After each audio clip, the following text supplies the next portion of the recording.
não divulguei para vocês, mas se alguém quiser, está lá no site, no canal, né? Ok, então vamos lá. Vamos retomar deste ponto, do documento 74, item 5, que é a administração de Adão. Quem começa vendo, então? Tá bom aí para ver esse tamanho? Opa! Chegou alguém. Agora melhorou de boa. Ok, Iria, boa noite, bem-vinda. Boa noite, obrigada. Estou no carro ainda indo para casa, mas já quero ir ouvindo para não perder nada. É legal, então você vai ouvir aí que a gente vai paparicando aqui, tá bom? Ok, obrigada. De nada. Administração de por quase 7 anos depois da gestão, os administradores não permaneceram nos seus postos. Afinal, Dá meu filho, não consigo. Você não está tão forte? Tenta meu microfone.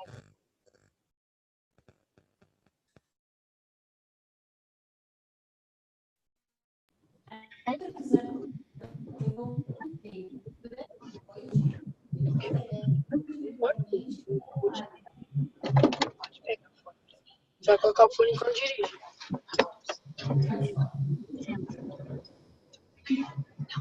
Não sei. O fone que você está usando. Oi, Eliana. Oi.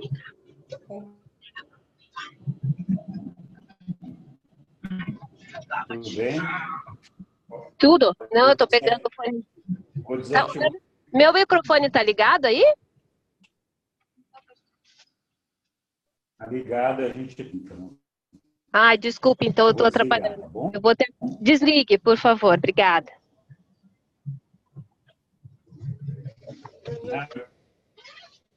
Estou tentando.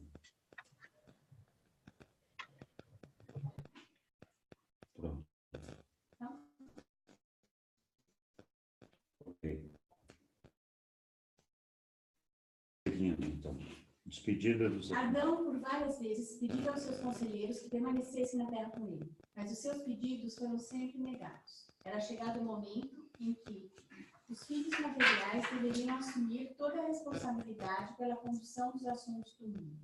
E assim, à meia-noite, os transportadores seráficos de Satânia deixaram o planeta com 14 espelhos, levando-os a Jerusalém. O traslado de Adão ocorreu simultaneamente com a partida dos 12 Melquisedeques. Tudo esteve relativamente bem em Urântia durante um certo tempo, e pareceu que Adão finalmente tornar-se-ia capaz de desenvolver algum plano para promover a expansão gradual da civilização dele. Seguindo os conselhos dos Melquisedeques, ele começou a encorajar as artes da manufatura, com a ideia de desenvolver relações de comércio com o mundo exterior. Quando Éden desagregou-se, havia mais de 100 ateliês primitivos em funcionamento, e amplas relações de comércio com as tribos vizinhas haviam sido estabelecidas. Durante idades, Adão e Eva haviam sido instruídos na técnica de aperfeiçoar o mundo em prontidão com as suas contribuições especializadas para o avanço da civilização evolucionária. Mas agora eles se viam frente a problemas prementes, tais como o estabelecimento da lei e da ordem em um mundo selvagem, de bárbaros e seres humanos semi-civilizados. A parte anata da população da Terra, reunida no jardim, apenas uns poucos grupos aqui e ali estavam prontos de fato para acolher a cultura adâmica. Adão fez um esforço heróico e determinado para estabelecer o governo mundial, mas deparou-se com uma resistência obstinada contra cada modificação. Adão já havia colocado em operação um sistema de controle grupal em todo o Éden.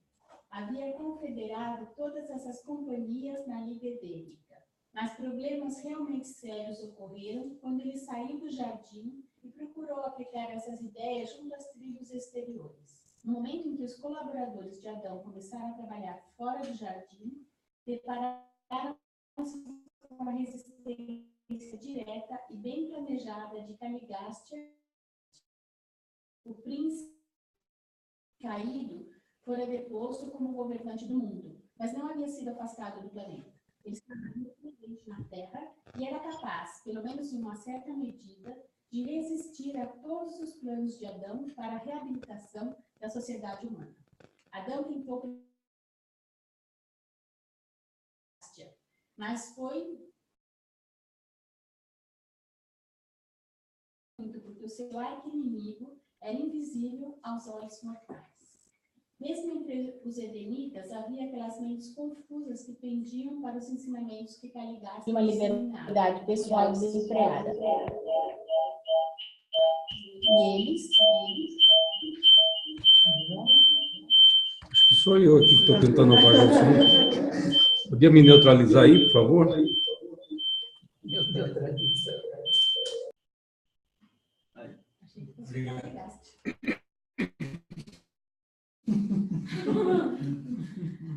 Adão tentou prender as raças contra Caligastia, mas a tarefa foi dificultada em muito porque o arqui-inimigo era invisível aos olhos mortais. Mesmo entre os edenitas, havia aquelas mentes confusas que pendiam para os ensinamentos que Caligastia disseminava, e uma liberdade pessoal desenfreada, e eles causavam contratempos sem fim para Adão. Estavam constantemente perturbando os melhores planos de progressão ordeira e de desenvolvimento substancial. Adão foi obrigado, finalmente, a renunciar ao seu programa de socialização imediata e retomou o método de Ivan para a organização, dividindo os edenitas em companhias de 100, com capitães em cada uma delas, responsáveis para cada grupo de 10. Adão e Eva vieram para instituir um governo representativo em lugar da monarquia, mas não encontraram nenhum governo digno desse nome em toda a face da Terra. Momentaneamente, Adão abandonou todos os esforços de estabelecer um governo representativo. E antes do regime edênico entrar em colapso, ele teve êxito em estabelecer quase 100 centros comerciais e sociais, onde individualidades fortes governavam no seu nome. A maioria desses centros havia sido organizada anteriormente por Ivan e Amador. O envio de embaixadores de uma tribo para outra data de tempos de Adão. Esse foi um grande passo adiante na evolução do governo. Então, uma coisa interessante que a gente observa aqui, né, é que, assim, Adão não é um Micael, é uma pessoa muito próxima de nós, né? Os seres materiais são muito próximos de nós. E você vê a dificuldade que ele tem de entender e acertar a maneira de administrar o povo, né? Frequentemente fala assim, não sei como é que essa pessoa pensa desse jeito, como que essas pessoas fazem isso, como que aquelas pessoas fazem aquilo outro, né? Mas é isso, ele estava tentando botar um pouco de ordem na baiuca e não conseguia de jeito nenhum, porque de alguma forma as pessoas se sentiam invadidas ou na sua liberdade, ou no seu costume, ou no seu hábito, ou na sua... Enfim, veja que difícil que é você conseguir mudar a cabeça das pessoas, né? Não é fácil. No Jardim do Éden, as pessoas que moravam ali eram, de uma certa forma, superiores aos demais. Mas bem preparados, né? Sim. Não, morava dentro do jardim? Dentro do jardim. Os filhos de Adão e Eva, os assessores lá, Não, mas tinha a comunidade de tribos, de estudantes que vinham ali estudar e ficavam ali no jardim, enfim. Tinha uma população flutuante ali que estava ali, sendo treinada e tudo. Né? Mas quando você tentava sair para fora do espaço do jardim, coisa era muito difícil, né? As pessoas... E tanto na Dalamátia quanto no Jardim do Éden, qual era o propósito? Conseguir fazer com que o pessoal de dentro da Dalamátia, o pessoal de dentro do jardim, ensinassem os povos de fora. Como? Trazendo as melhores espécies de fora para dentro do jardim, ensinaram o que tinha que ser ensinado para eles e devolviam essas pessoas, e essas pessoas iam ficar o povo lá fora, entendeu? Então, Era assim que funcionava. Sim. E assim as coisas iam caminhando lentamente. Não era sempre aquela dificuldade de promover as mudanças, de promover. Você está me travando bem? E interessante eles falarem que o pessoal, eles eram, assim, como é que fala ali? Primitivos, né? Então, dentro do teu comentário, a gestão de Adão e Eva era concentrada dentro do jardim. E lá era um centro de excelência, vamos dizer assim. De ter um monte de dificuldades, as lá dentro só eram menores, porque quem vivia lá, agora, é um grupo especial de seres e convidados. Convidados não iam criar dificuldade, eram convidados, provavelmente selecionados, o que tinha de melhor.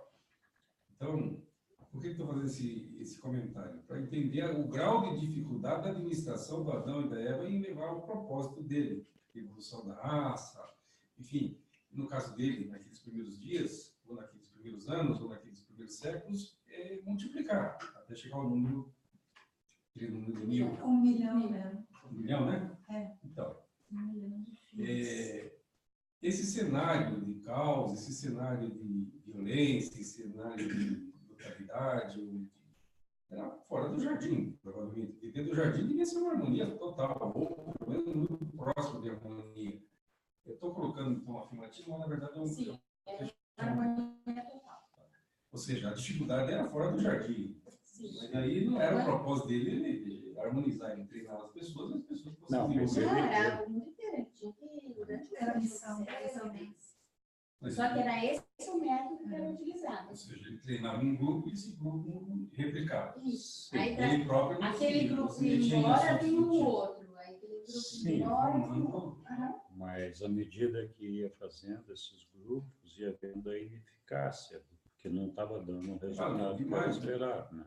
E, então, o pessoal ia ficando desesperado. Fala, bom, nós não estamos conseguindo avançar nisso daqui, né? Acho que essa era a preocupação das pessoas, né? Não sei se o grupo menciona o tempo que essas pessoas, como se fosse um curso universitário de 5 anos, sei lá, de 4 anos, Eu 10 não anos. sei se algum lugar... A cada período fazia uma rotação, vamos dizer assim. Sim. De qualquer modo, quando fazia uma rotação, esse grupo ia e um novo, em 100 anos, conforme o número de anos que cada um passava no jardim, em treinamento. Então, eram seres humanos normais. Então, não podia passar 100 anos. Podia passar... Em 100 anos, se fosse 5, quantas turmas teriam passado? 20 turmas. E se esse grupo fosse de 1.000 pessoas, então seria 20.000 pessoas. Não, Esses que participavam desse estágio dentro do jardim não ficavam lá de infinito, eles estavam lá com o propósito só de aprender e passar. receberem uma instrução como um curso superior e voltarem para as suas tribos de origem. Mas Aí vem outro grupo e a mesma coisa, o mesmo processo. mas você vê que depois o Adão aqui, pelo que está falando aqui, ele tentou recuperar o esquema que o Ivan estava adotando, que era ter aqueles grupos de treinamentos, um pessoal ligado à agricultura, outro pastoreio, outro educação, outro, e assim ia, né? Então, eu acho que ele, em algum momento, chegou à conclusão que era melhor ele ir devagar com esses grupos aí do que forçar a barra que não estava dando certo, né? Então, sei lá, mas vamos continuar aqui, ver o que mais que fala aqui. Só uma questão ali no... Por que eles estavam tendo dificuldade? Porque tem uma frase ali que fala que tinha alguns que trabalhavam com Adão, mas que tinham simpatia pelas ideias do Caligaste. Sim. O Caligaste interferia neles. Não, Eles não viram o Caligaste. eles não viam o Caligaste, mas Mas as o Caligaste ideias, né? fomentava, trabalhava a cabeça das Outros pessoas, Ele podia sugestionava. Ele não Não, mas- podia invadir as mentes. Mas ainda tinha o grupo de Caligaste, né? Ainda tinha, fora do jardim, Sim, o tinha grupo que era adepto ao caligato. Sim, mas E tinha o grupo adepto ao van. Mas o que eu achei assim, interessante ali, né? Que alguns tinham ideias e por isso que não foi para frente o plano de Adão. Não foi para frente também por causa disso. porque o cara O caligato estava se evidentemente frustrando. trabalhou muito para que o Adão não fosse bem sucedido. Leila chegou e disse, Era o "Olá, mínimo que ele todo mundo." podia fazer, né? Olá, Leila. Olá, Leila, boa noite. Então, vamos lá. Quem vai ler os 6 aqui? A vida familiar de Adão e Eva. Posso ler? Então, vai. As terras da família adâmica abrangiam um pouco mais do que 8 quilômetros quadrados. À volta desse domínio haviam sido tomadas as providências para alojar mais de 300 mil seres, da progênie da linhagem pura.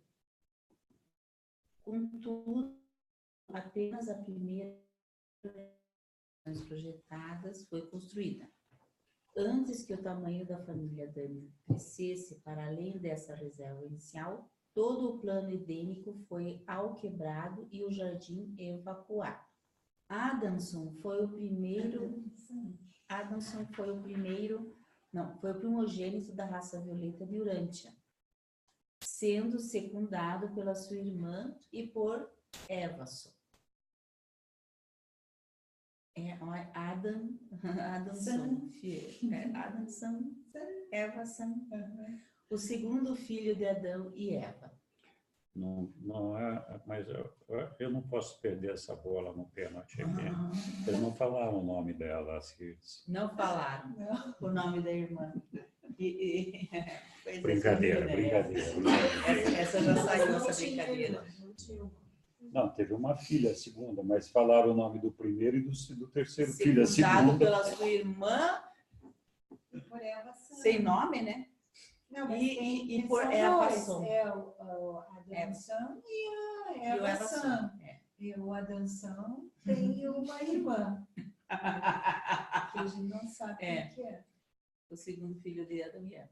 Eva foi mãe de 5 crianças antes que os Melquisedeques partissem. 3 filhos e 2 filhas.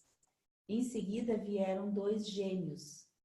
Antes da falta, Eva concebeu 63 crianças, 32 filhas e 31 filhos. Quando Adão e Eva deixaram o jardim, a sua família consistia de 4 gerações. Isso é importante. 4 gerações. Num total de 1.647 descendentes de pura linhagem. Então, cada geração aí, mais ou menos, quantos anos? Uns 20 anos? Não sei. Hã? Tá. Eles tiveram 42 filhos depois de haverem deixado o jardim, sem contar os 2 descendentes de parentesco conjunto com uma linhagem mortal da terra. E isso não inclui a descendência adâmica entre os noditas e as raças evolucionárias. Não entendi o que é isso aí. Essa Deixa eu última só fazer frase. uma correção, porque a gente falou besteira. Adão e Eva tinham que ter 1.000 filhos, não 1. Ah, meu Estava achando demais. São 1.000. Eu vi a interpretação. Não, era 1 milhão de descendentes puros. 1.000. E os filhos? 1 milhão de descendentes, né? Eles teriam que ter entre neto, bisneto, tataraneto. Sei o que acha. Não é? De qualquer forma, Adão não cruzou com nenhum descendente dele. Não, mas os descendentes dele. Não sei É a linha lá. Tá. Não, essa última frase aqui que eu fiquei em dúvida. E isso não inclui a descendência adâmica entre os noditas e as raças evolucionárias. Porque os noditas não estavam incluídos nessa raça. Nem as evolucionárias, que são a primeira... Antes da FAO, Eva concebeu 63 crianças, 32 filhas e 31 filhos. Quando Adão e Eva deixaram o jardim, a sua família consistia de 4 gerações, num total de 1.647 descendentes de pura linhagem. Eles tiveram 42 filhos depois de haverem deixado o jardim, Quando eram mortais. sem contar Ainda não. Já era. Já eram mortais. sem contar os 2 descendentes de parentesco conjunto com uma linhagem mortal da terra. 2, que é Caim e Abel. Não é Abel. E isso não incluiu a descendência adâmica entre os noditas e as raças evolucionárias, ou seja, eles se cruzaram depois aí, os que ficaram, então essa contagem não está incluindo. A descendência adâmica. Mas é que eu sou 1 milhão. É 1 milhão. Vamos ver. Mais para frente vai aparecer. Não se preocupe. Já. Não tomavam leite de animais quando paravam de se nutrir do peito da mãe, com 1 ano de idade. Eva tinha acesso ao leite de uma grande variedade de nozes e aos sucos de muitas frutas, e conhecendo inteiramente a química e a energia desses alimentos, ela os combinava adequadamente para a nutrição de seus filhos até o aparecimento dos dentes. Conquanto o cozimento fosse universalmente empregado fora do setor adâmico do Éden, não se cozinhava nada no lar de Adão. Eles consideravam seus alimentos, frutas, nozes e cereais já preparados e comiam uma vez por dia, pouco depois do meio-dia. Adão e Eva também absorviam luz e energia diretamente de certas emanações do espaço, conjuntamente com a ministração da árvore da vida. Perigo esse parágrafo. Né? Aí o pessoal O pessoal lê e fala, olha, nós temos que viver de luz. Olha, comer comida cozida, não, nem pensar. Não, Aí a gente esquece que eles eram seres diferentes, seres especiais. Verdade. Eu achei aqui, no milhão.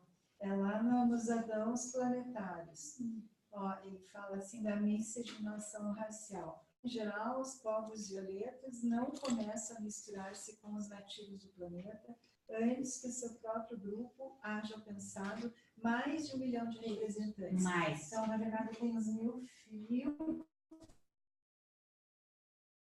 Eles saem entre si. Aí é neto, tataraneto, né? Não sei quantos netos. Ok, seguimos? Então, assim, eram 3 alimentos, né? Eram 3 alimentos que eles comiam. Os alimentos não cozidos, né? E essa luz e energia, que o pessoal fala de prana, essa luz e energia, mas tudo bem, era perfeição. Os corpos de Adão e de Eva emitiam uma luz difusa. Então, o pessoal que leu o parágrafo anterior fica entusiasmado de seguir eles, deve agora olhar para esse outro parágrafo e olhar assim, eu imito uma luz difusa para fazer como eles. Não, eles eram filhos materiais Isso, e então, outros. pronto. Então, se eu não imito essa luz difusa, é melhor não imitar os caras. Não? E eles sempre usavam roupas em conformidade com os costumes dos povos aos quais se ligaram. Embora usassem pouca roupa durante o dia, à noite ficavam envoltos em cobertas noturnas. A origem do halo tradicional que envolve as cabeças dos homens supostamente pios e santos retroage aos dias de Adão e Eva. O bom é esse, né? Supostamente.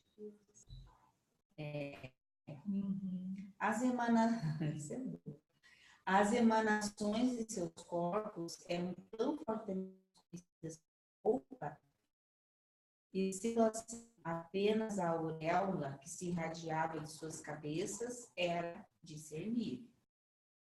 Os descendentes de Adão sempre retratavam com esses halos o seu conceito de indivíduos que se acreditava serem extraordinários em desenvolvimento espiritual. Adão e Eva podiam comunicar-se um com o outro e com seus filhos diretos a uma distância de 80 quilômetros. Isso é outra coisa para ver se a gente consegue fazer. Eu consigo. Eu não tenho nada de violeta. Eu tenho que usar o telefone. Nada de violeta aí no seu sangue. Ok, essa troca. Até mais longe, né? Dá uns 2.000 quilômetros. Essa troca de pensamentos era feita por meio das auréolas. Olha que interessante, das auréolas, né? Dos números. Auréolas delicadas de gás, localizadas muito perto das estruturas do seu cérebro. Por meio desse mecanismo, eles podiam enviar e receber oscilações de pensamentos. Esse poder, porém, foi instantaneamente suspenso quando eles cederam espaço nas suas mentes para a loja e a desagregação do mal. As crianças adâmicas frequentavam as suas próprias escolas, até a idade de 16 anos. As mais jovens sendo ensinadas pelas mais velhas. Os pequeninos se alternavam nas atividades a cada 30 minutos, os maiores a cada hora. Isso aí, ó, é um exemplo para as escolas, né? E de certo, era uma visão nova em Urântia observar essas crianças de Adão e Eva brincando em atividades alegres e vivificantes, só pelo prazer da diversão. Os jogos e o humor das raças dos dias atuais derivam-se todos das raças adâmicas. Os adamitas todos tinham uma elevada apreciação da música, bem como um agudo senso de humor. Brincavam de roda, de certa maneira. A média da idade para o noivado era 18 anos. E esses jovens, então, iniciavam um curso de 2 anos de instrução e preparo para assumir as responsabilidades maritais. Aos 20 anos, eles estavam aptos para o casamento. E depois do casamento, começavam o trabalho das suas vidas e entravam em preparação especial para ele. A prática de algumas nações posteriores de permitir que nas famílias reais, supostamente descendentes dos deuses, os irmãos se casassem com as irmãs, data das tradições das progênies adâmicas, pois eles não podiam senão casar-se entre irmãos. As cerimônias de casamento da primeira e segunda geração do jardim eram sempre oficiadas por Adão e Eva. Só um comentário nesse último parágrafo. Isso deu bastante problema dentro das linhagens que começaram a fazer isso, dinastias reais, porque começou a ter bastante um fenômeno genético que a gente chama de endogamia. Você começa a ter muita purificação dentro do cruzamento da linhagem, e essa purificação genética, ela leva ao surgimento de doenças hereditárias, né, as doenças ditas recessivas. E isso é um problema. Então, você tem bastante problema genético. Por exemplo, um caso é a dinastia real lá, acho que da Inglaterra, lá, enfim, não lembro agora, que tinha problema de hemofilia, por exemplo, na linhagem inteira. Os homens, né, eram hemofílicos, qualquer corte sangrava até morrer. Isso por conta de ter junção de linhagens familiares muito próximas. Casamentos consanguíneos, o nome. Mas e hoje em dia não pode casar por não cumprir, por exemplo. Esse é o problema. Poder pode, né? Mas aí você tem uma probabilidade de ter problema genético, de surgir uma doença recessiva, uma doença hereditária. Enfim. Mas isso não é quando como dizer, quando é muitos casamentos em muitas gerações? Sempre naquela família? Sim, mas daí é um problema, né? Você tem uma probabilidade, não é necessariamente que seja durante gerações. Na primeira geração você já tem uma probabilidade de você ter maior, muito grande. Mas se você pode comparar fazer aleatoriamente. exames, né? Hoje em dia pode, mas não é o ideal ter casamentos consanguíneos, né? Por conta de ser uma probabilidade muito grande de haver uma doença genética. Antigamente, no Egito, às vezes, como você quer Na Inglaterra, Mas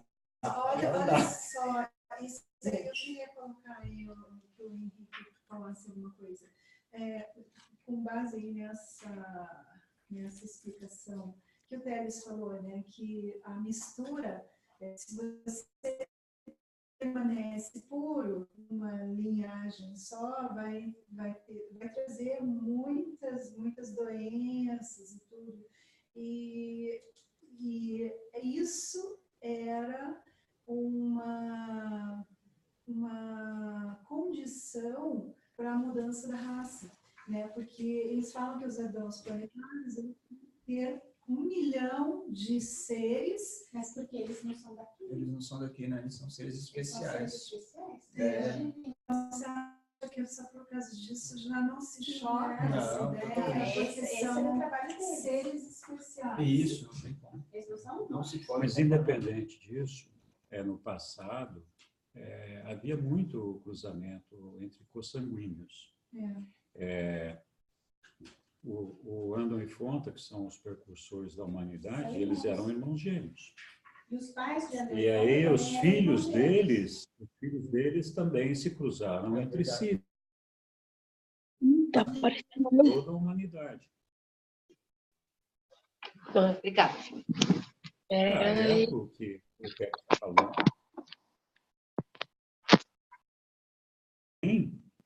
Acho que, de alguma forma, existe a possibilidade de pureza das raças sem que haja esse comprometimento. Talvez eles tivessem lá nos genes uma possibilidade de fazer isso sem... E à medida que o tempo foi passando, isso talvez tenha piorado. Liga para sair do vídeo e a equipe se divertir de Mas vários. isso é um problema comum em várias linhagens. Problemas aconteciam, né? Agora, naquela época, a gente não vai imaginar o que estava acontecendo, se não morria. Como as mulheres, na época de Adão e Eva, e antes até, não sentiam dor. Você saiu do jardim como se fosse. Então, e assim tem uma série de coisas que foram acontecendo como um resultado da evolução. Né? Existia, entre os descendentes adâmicos, dentro do jardim, miscigenação de gerações distintas, tipo avô, com neto, tio? O livro é o misto. Ou era... É o misto. É o Mas o misto. que dá para entender é que era um Basicamente, é da mesma geração. Não, Adão e Eva Entre eles. só entre eles. E depois Os outros filhos aí só Deus sabe, eu não sei. Mas dá para Presume-se. entender que Presume. quando a gente lê, a gente percebe que era entre irmãos, parece. Mas tudo acima de 18 Primos, anos. Primos. Acho que depois foi mais primos, eu acho. Falei casamento. Não, ó. Ele é preparado. Então não bloqueava se não tivesse casado. Não. Aí o casamento assumia 1 com 1, não é 1 com 2, 1 com 3. Não, Não, era um, eles eram monogâmicos. Monogâmico. Eu também interpretei dessa forma. Monogâmico. Não sei se... Então tinha que nascer meio equilibrado. 50% de cada lado. Mas Mas nasceu. nasceu do perfeito. Mas nasceu mesmo. Equilibrado. Perfeito. Se você vai Sim, ver lá, porque Os eles filhos do Adão e Eva, quantos foram? Foram 63? 63. Antes de sair do Éden. Era meio. 66, 32. Estava sobrando um só. Sobrando um, 32 filhos e 31 Viu? filhos. Ok, então, seguinte. Probabilísticamente dentro das leis. É no 7. Dentro das leis probabilísticas. Então, agora que vai ler. Pode ser. A vida no jardim. Os filhos de Adão, exceto pelos 4 anos em que frequentavam as escolas do oeste, viviam e trabalhavam no leste do Éden. Eram educados intelectualmente até os 16 anos de idade, de acordo com os métodos das escolas de Jerusalém. Dos 16 aos 20 anos, eles instruíam-se nas escolas de Urântia, na outra extremidade do jardim, servindo ali também como professores para os graus anteriores. Todo o propósito do sistema das escolas do oeste do jardim era a socialização. Os períodos matinais de recreação eram dedicados à horticultura e à agricultura práticas. Os períodos da tarde aos jogos competitivos. As noites eram gastas em relações sociais e no cultivo de amizades pessoais. A educação religiosa e sexual era considerada domínio do lar, um dever dos pais. Os ensinamentos nessas escolas incluíam a instrução sobre 1. Saúde e cuidados com o corpo. 2. A regra de ouro, o modelo das relações sociais. 3. A relação dos direitos individuais com os direitos grupais e as obrigações comunitárias. 4. A história e a cultura das várias raças da Terra. 5. Os métodos para implementar e fazer o comércio mundial progredir. 6. A cor dos deveres, emoções dos jogos e substitutos competitivos para as lutas físicas. As escolas e todas as atividades do jardim, de fato, estavam sempre abertas aos visitantes. Os observadores desarmados eram livremente admitidos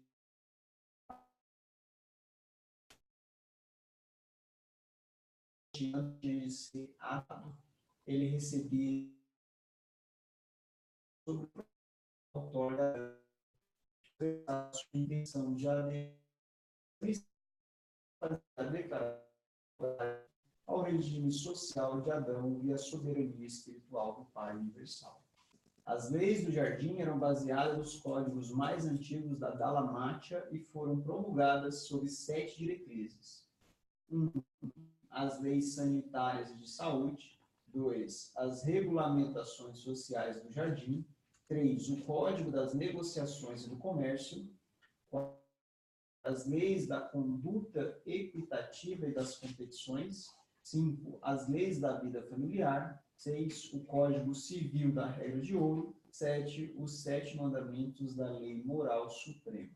Então, já vê que tinha já lei nesse tempo aí. Uhum. Você vai A falar lei- alguma coisa da regra de ouro ou vem em seguida? A regra de ouro é o de convívio entre irmãos, de social, de todos são iguais, todos têm direitos, todos são iguais. Quando veio Jesus, a regra de ouro é amai-vos uns aos outros como eu os tenho amado. Essa é a regra de ouro. Eles falam para os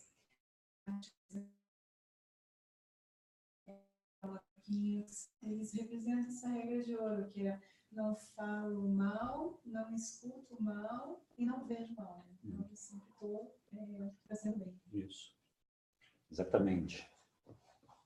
A lei moral do Éden era pouco diferente dos 7 mandamentos da Dalmátia, mas os adamitas ensinavam muitas outras razões para esses mandamentos. Por exemplo, a respeito da injunção contra o homicídio, a presença do ajustador do pensamento residente foi dada como motivo a mais para não se destruir a vida humana.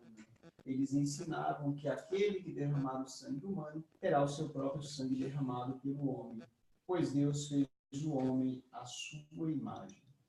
A hora da adoração pública no Éden era o meio-dia, o pôr do sol, era a hora da adoração familiar. Adão fez o que podia para desencorajar o uso de orações prontas, ensinando que a oração eficaz devia ser integralmente individual, que devia ser o desejo da alma, mas os edenitas continuaram a usar as preces e as formas transmitidas nos tempos da Dalamátia. Adão também se esforçou para substituir os sacrifícios de sangue nas cerimônias religiosas pelas oferendas de frutos da terra. Mas pouco progresso havia sido feito antes da desagregação do jardim. Jesus também ensinava que não devia se ter orações prontas, você tem que conversar com Deus. Mas ele também, tanto que ele tem que ensinar o Pai Nosso para os irmãos. Essa questão do derramamento de sangue ele surge lá com os neandertais, né? Porque eles tinham muito medo dos fenômenos naturais e eles começaram a sacrificar humanos na tentativa de aplacar esses fenômenos. Por exemplo, a lua nova, quando não tinha lua, eles achavam que se matasse alguém, a lua voltava. Eles matavam e de fato a lua voltava. Então, porque a lua cada 7 dias. Pois é. Adão tentou ensinar as raças sobre a igualdade dos sexos. O modo pelo qual Eva trabalhava ao lado do seu marido exercia uma profunda impressão sobre todos os moradores do jardim. Vá. Adão. Adão ensinara a eles definitivamente que a mulher que a mulher em igualdade com o homem contribui com aqueles fatores da vida que se unem para formar um novo ser. Até então, a humanidade havia presumido que toda a procriação residia na força do pai para gerar, e havia considerado a mãe como um simples instrumento para nutrir aqueles que nasceriam e amamentar o recém-nascido. Um restaurante. Isso mesmo. Restaurante. Adão ensinou aos seus contemporâneos tudo o que podiam compreender, e isso, relativamente falando, não era muito. Entretanto, os filhos mais inteligentes das raças da Terra aguardavam ansiosamente a época em que lhe seria permitido casar-se com os filhos superiores da raça violeta, e em que mundo diferente Urântia não se teria transformado se esse grande plano de elevação das raças houvesse sido levado adiante. Mesmo sendo como foi, ganhos imensos resultaram da pouca quantidade do sangue dessa raça importada, a qual foi assegurada incidentalmente aos povos evolucionários. E assim, Adão trabalhou para o bem-estar e para a elevação do mundo da sua permanência. Todavia, era uma tarefa difícil conduzir esses povos mestiços e miscigenados por um caminho melhor. Bem. Quem quer ler? Posso ler. A sexta raça é a índigo? A sexta raça que tem depois tem Das Sangicres, Aí tem os nordicos e tem os... Então, a lenda da criação.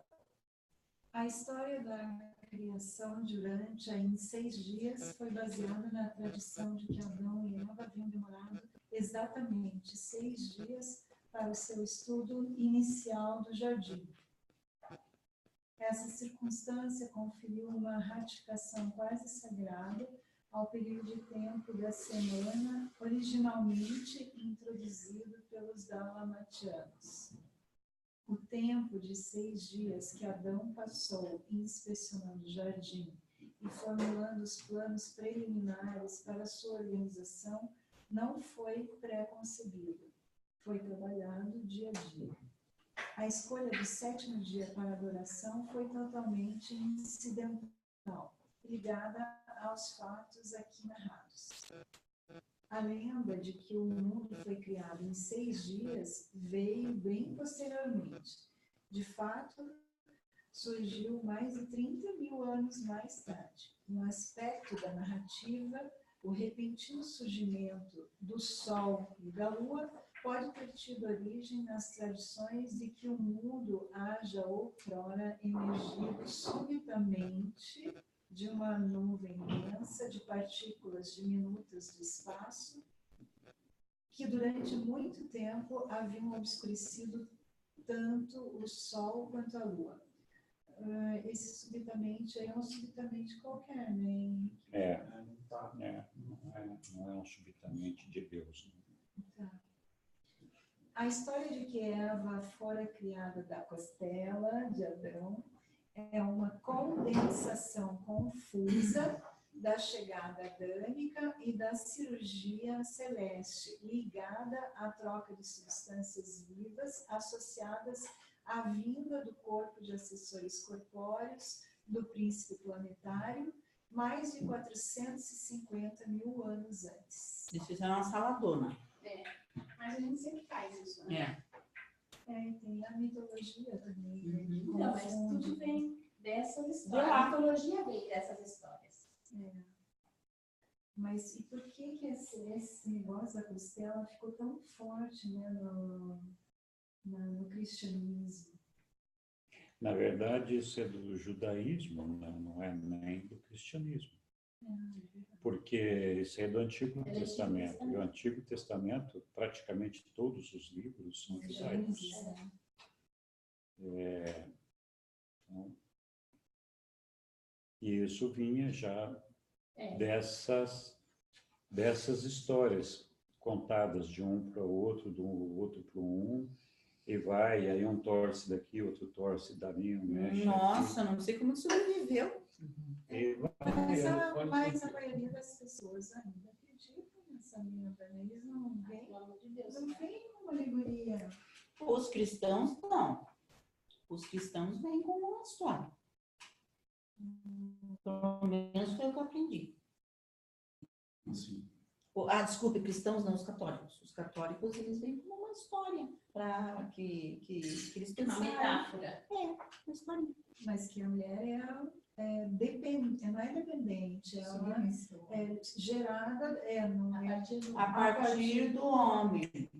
Não, mas isso dizer que a mulher é igual, né? Que ela é igual. Não, porque ela é igual. Mas tem isso. Não, mas tem, não dá Igual. não dá essa conotação. Ela é da mesma, Não, ela é um pedaço do corpo de Adão e a costela. Aqui não, aqui ela Não é Não é nem nem o cérebro. nem o ela é joelho. um complemento de Adão, é completamente diferente. Então dá a impressão realmente que é uma manipulação, né, da humanidade, da massa. Não, de fato, Das quando mulheres, chegou o corpo, Sabe que não tem nada a ver com costela, a hora que eles formam ali os Sêneca Ligaste e o Adão e Eva, a hora que eles dão Na o plasma da verdade, vida. esse Não, negócio então. aí não é de Adão e Eva, é da época, acho que do Sêneca Ligaste. Sim. Os assessores pegaram o plasma da vida dos seres mais evoluídos daqui, e aí isso foi um processo, eles sugerem pegaram o aqui, plasma da vida porque eles eram... E tinha 50 homens e 50 mulheres, Sim, né? Exatamente. Ah, é mesmo. Numa dessas eles pegaram da costela. não, Lilian, nem vem da moda. eles sugerem aqui, que quando vieram os Sêneca Ligaste, houve um processo cirúrgico. Cirúrgico. E cirúrgico, interessante eles falarem de cirúrgico, né? Sim. Antigamente furava com aquela maquininha de... Então, e aí Boa, quando você né? lê esse processo aí, a impressão que dá é que eles retiram, o que dá a impressão é que é medula, na verdade. É verdade, dá a Lembra que a gente impressão comentou essa. na outra vez? Pode até ler de Retiram novo medula. aqui o capítulo. Então, eu acho que é mais ou Estou menos falando isso. cada costela, ninguém acredita, mas tudo bem. Mas a costela não é o plasma da vida. Medula, De qualquer forma, de qualquer Não, forma... mas a medula não dá para tirar de qualquer osso? Não, mas de qualquer... Não, não é de qualquer, mas eu acho que todos É, eles o têm osso um... daqui, Mas, eu acho que assim, independente se é tirado da costela ou de onde é que quer que seja, não é verdade que a mulher foi feita dessa medula. Não importa. Tanto os homens como as mulheres recebem esse plasma da vida, esses assistentes corpóreos do príncipe, homens e mulheres, receberam o plasma da vida, ambos. Então, não houve uma doação de um homem para fazer o plasma De uma mulher, porque Não tinha houve 50 isso, homens e não 50 houve mulheres, isso, né? não houve. Então, também não houve a geração da primeira mulher a partir de um... Não aconteceu, né? Esse é um mito, uma história que foi contada aí, agradava alguém naquela época e fez com que a história ficasse daquela forma, né? Eu acho que isso aí já vem até do tempo das cavernas mesmo, onde, por alguma razão especial aqui no nosso planeta, já naquela época as mulheres foram reduzidas, né, em sua importância na sociedade. Os homens eram tão burros que não sabiam nem puxar as mulheres, tinha que puxar pelo cabelo, não pode puxar pelos pés. Mas tudo bem. Mas vamos lá. Então, eu acho que não tinha... Essa história realmente é uma ficção, né? Não, mas ela foi tirada de alguma lenda, eu acho. Sim, não, ela foi tirada de uma lenda, sim. Uma lenda é lenda, não é... Sim, uma lenda, né? Alguma lenda, alguma história de algum... Assim como tem aquilo que nós falamos de que na cabeça de muita gente, Adão e Eva, de fato, foram os primeiros habitantes do planeta Terra, e eles eram seres perfeitos, e foram caídos, viviam no paraíso, que é o Éden, caíram e condenaram toda a prole, toda a sua descendência, que seríamos nós, castigo eterno, e nós somos seres caídos. Então, tudo isso é uma fantasia. Não existe. Você viu que interessante que eles ficavam com pouca roupa de dia? Sim, acho que talvez por isso eles sejam simbolizados com aquela barreirinha, né? Não sei. Não sei. E à noite eles se cobriam, porque lá... E eram imortais. Ok. Você está falando que eu estou perdido na sua Eu voltei lá, que eles... A Bíblia relata para todo mundo, seja católico, seja protestante, é a mesma coisa. Está lá em Gênesis. A criação, a história é a mesma. E a grande maioria não vê aquilo como um mito, como uma Não, os católicos não. Minha mãe, eu ainda falei nisso final de semana. Minha mãe sobre esse assunto. Então era a minha igreja do O que eles dizem? Que Adão e Eva é uma ficção? Como é que foi feita a É criação? uma história que foi contada que eles contaram aquela época para descrever a criação do homem, não que tenha sido Quando eu desejado. era Qual é a verdade, então, que eles dizem hoje? Não é aquela. Qual eles é a verdade? acreditam na teoria do Darwin lá. A Igreja Católica. A Igreja Católica. A Igreja Católica, ela aceita. Ou então é a sua, como você frequenta? Eles aceitam a teoria da evolução. Aceitam. Tudo bem. Não, a minha, né? Meu padre lá. A minha catequista. Sério? Sério, é estranho. Sempre moderno. Igual, eles são criacionistas do jeito Muito que- moderno. Você é da luterana? Quem é da católica aqui? Eu fui católico, eu não aprendi assim. Eu já aprendi assim. Você também não? Ok, então vamos continuar, porque nós não vamos... A igreja ela é revolucionária. Acho que O seu padre Olha aqui, aqui continua falando, a maioria dos povos, vamos lá. a maioria dos povos do mundo tem sido influenciada pelas tradições de que Adão e Eva tinham formas físicas criadas para eles quando da sua chegada em Urântia. A crença de que o homem foi criado do barro era quase universal no hemisfério oriental. Essa tradição pode ser encontrada desde as Ilhas Filipinas até a África, dando a volta ao mundo. E muitos grupos vindo do barro por alguma forma de criação especial no lugar das crenças anteriores na criação progressiva, a evolução. Então, os cristãos, de uma maneira geral, eles são isso, eles são criacionistas. Isso. A maioria é.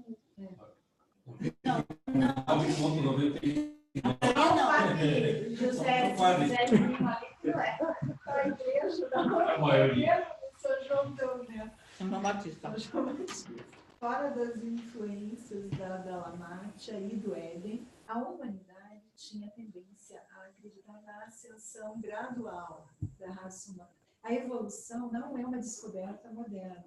Os antigos entendiam o caráter lento e evolucionário do progresso humano. Desde o início da sua civilização, os gregos tinham ideias claras sobre isso, apesar da sua proximidade da Mesopotâmia.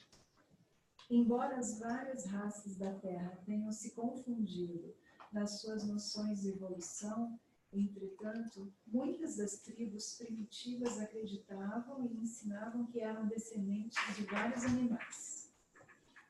Os povos primitivos tinham o hábito de escolher para seus totens os animais da sua origem presumida. Certas tribos de índios norte-americanos acreditavam haverem tido a sua origem nos castores e coiotes. Game of Thrones. Game of Thrones. Ah, é mesmo. Cada um é um animal. certas tribos africanas ensinam que são descendentes de hienas. Uma tribo malaia, que descendem dos lêmures, um grupo de Nova Guiné, que os seus membros vêm do papagaio.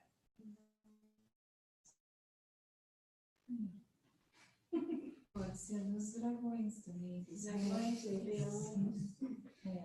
Os bambios em contato direto com os remanescentes da civilização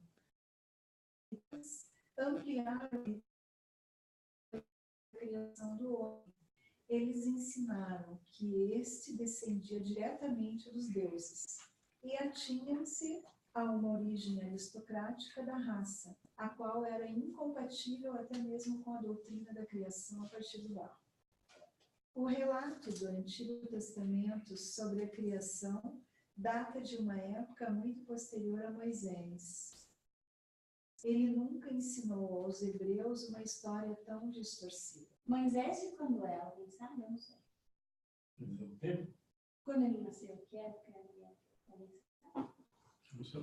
Moisés foi quando teve a condução dos judeus para a terra prometida. Então, é bem antes de Melquisedeque e bem antes de Abraão. 1407 a.C. ele morreu. Moisés? Moisés. Então, ele é depois de Abraão. Ele é depois de Abraão, depois de Antes. Melquisedeque. Mas é estranho, porque ele não conduziu Sim, os quando- judeus para a terra prometida. Isso, através do Então. aborto lá. Então, e quando o Melquisedeque veio, já não existia essa terra prometida ou eu estou enganado? Faz o Não seguinte, sei. Abraão saiu lá do que é hoje o Iraque e foi para aquela região, para constituir um novo povo. E- E aí ele teve, a partir de Abraão, teve o Jacó, que virou Israel, que teve 12 tribos. Eles foram para o Egito, ficaram no Egito, Aí depois teve Moisés. aí teve Moisés para libertar. Para trazer de volta. É sim, foi para trazer de volta. Agora, sim, agora refrescou a memória.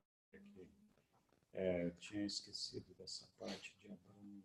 O que eu estava achando que Abraão era? Não, mas tudo bem, foi confusão minha mesmo. Obrigado. Abraão, eu nem lembro dessa parte. Então, eu vou ler de novo ali. Ó. O relato do Antigo Testamento sobre a criação data de uma época muito posterior a Moisés. Ele nunca ensinou aos hebreus uma história tão distorcida. Ele apresentou, sim, uma narrativa simples e condensada da criação aos israelitas, esperando com isso aumentar o seu apelo de adoração do Criador, o Pai Universal, a quem ele chamava de o Senhor Deus de Israel. Coisa,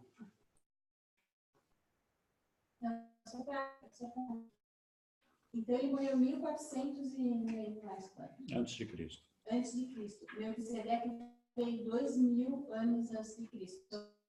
Moisés. Sim. Então, por isso que ele fala até aqui, ele não ensinou uma história tão distorcida, porque na verdade ele sabia qual era a história verdadeira Sim. através Melquisedeque era contemporâneo de Abraão. Sim, e Moisés Moisés nasceu veio depois, depois 500 da- anos depois, né? Sim, da mesma, Moisés, na verdade, é da mesma linhagem de Abraão segundo a Bíblia. Sim, Né? E vem na descendência de Isso. Abraão. Mas uma coisa interessante é que os 5 primeiros livros da Bíblia, incluindo o primeiro, que é, como é que é mesmo? Gênesis. Isso, sempre me escapa o nome. Os primeiros livros da Bíblia são atribuídos, a autoria deles é atribuída a Moisés. Na verdade, ninguém tem certeza disso tudo, né? Mas é atribuído a Moisés. E aqui está dizendo que isso que está escrito lá no Gênesis, aqui está dizendo que não foi nunca Moisés que explicou isso daí, que falou isso. Né? exatamente, é por isso que eu queria dizer, é isso que eu estava fazendo na minha Tem uma versão que diz que foi escrito no cativeiro deles, Uhum. na terra de Babilônia, e é atribuído a Moisés. Então, assim, a gente vê que toda a Bíblia, 100% dela, 100% da Bíblia, os 72 ou 74 livros, depende do... 66 livros do Evangelho, e 72 nos católicos. Isso. Nenhum deles foi escrito por Deus, assim, diretamente, de falar, não, Deus escreveu, ou algum ser celestial. Todos eles foram escritos por homens que se auto-intitularam inspirados para transmitir a palavra de Deus. Então, na verdade, ele teria sido escrito pelos homens. A maior parte do Antigo Testamento ou quase todo o Antigo Testamento vem da cultura. Então, inclusive, a história das 12 tribos, por exemplo, no livro de Urântia, comenta-se lá que essas tribos nunca existiram. Que essa é uma invenção dos judeus. Existiam, sim, algumas, mas nunca foram 12. E, assim como Davi não era um monarca de classe nobre e tal. Na verdade, ele era um proscrito, um soldado degenerado, que ganhou as guerras lá, e aí endeusaram o cara e transformaram ele numa figura expoente. Então, sim, ao longo do livro Dante, tem muitas passagens que comentam sobre o Antigo Testamento, né, mostrando algumas modificações que foram feitas nessa história. O que é muito curioso. Mas isso de muita coisa que está na Bíblia.